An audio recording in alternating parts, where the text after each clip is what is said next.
There. Adam, what an incredible end to a very open game. What are your thoughts? I thought it took 93 minutes maybe, but I thought we deserved it. I think probably the most difficult quarter of the game was going to be the first 20 minutes. Obviously they turned us around and kicked towards their main end, the wind behind them, and they made it really tough for us that first 20 minutes, and we managed to reduce them to very little in that period. Probably the best chance was Chrissy making a good save up to his left off a free kick. But then I felt we grew into the game, and I felt probably the second quarter of that first half we were the better team. We created the better chances, and continued that really in the second half. I felt we were in good control of the whole second half in truth. Probably didn't create as many really good opportunities as we wanted, although Pearsy, he had the best chance of the half where he went through and I think he hit the post. But credit to these lads, because we spoke before the game about what a great group of lads we've got, and they keep going, they don't give up. Even when we had a really difficult spell in the season, we stuck together, we backed one another, and we worked our way through it, and I think it was quite fitting that we've stuck at it again today, as we usually do, and won it so late on. And as I said earlier, I felt we thoroughly deserved it. Like you said rightfully there, the game started out slowly but easing into things and building up and ended up Niall dominating possession and play.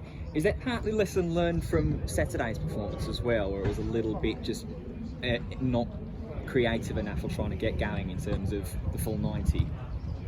I thought we played well against Bradford Park Avenue. We created enough chances to have won the game. We just didn't manage to put the ball in the net. But I think probably the most pleasing thing for me is that's 3 clean sheets now in the last 4 games. Clean sheets away at Banbury, clean sheet against Bradford, and another clean sheet here today. And we were unfortunate not to get a clean sheet against Chorley in the end. They scored really, really late on. So it's important that you're not going to score 2-3 goals every game in this league. No matter how well you play and how much dominance you have, you're just not going to do it every week. And it's important then that when you don't do that, that you keep the back door shut, and that you defend well and you stick to your duties, across the pitch without the ball. And I think the lads have done that again today. So but that was we've put in some superb away performances this season.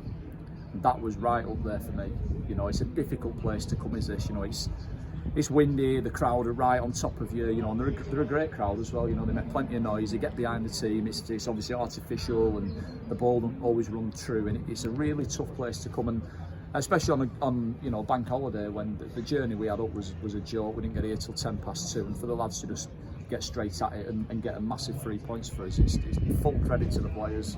There's clean sheets and away clean sheets, like you rightfully say there as well. What does that do for you in the defensive unit, particularly confidence-wise, when you go into this run-in where there's a couple of really tough away trips coming up, Darlington and currently Kingsley Town?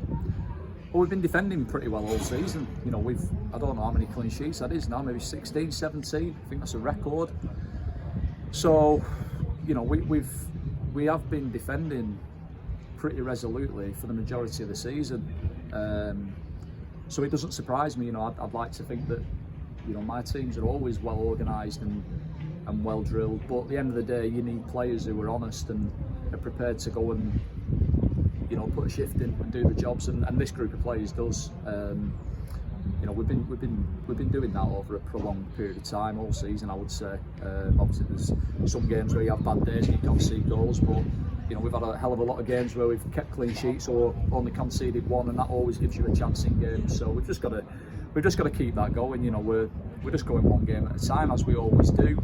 Every game we're winning is making the next one a bigger game, and there's nothing better than the late goal.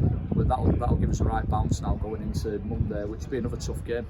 Let's talk about the late goal now as well. Obviously Adam Barton, the man that put the ball in the back of the net, but you decided to send Chris Renshaw up. What was the thinking behind letting Chris go up and try and taste a little bit of a different 18-yard box? Well, I think sometimes, we had nothing to lose. We knew we probably had to win the game today.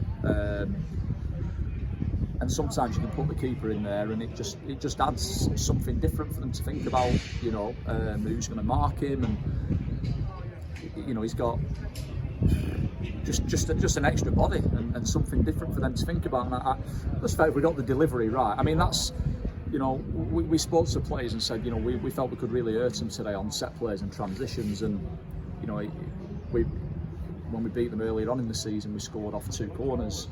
You know, we scored again off a corner again today. So we knew it's an area that maybe might be not one of their strengths, and it is a strength of ours. So I'm so happy for Adam Barton, though, because he's such a top player, and he's a brilliant lad, and he's so popular with the lads. He just goes about his business and doesn't always get the recognition that he deserves.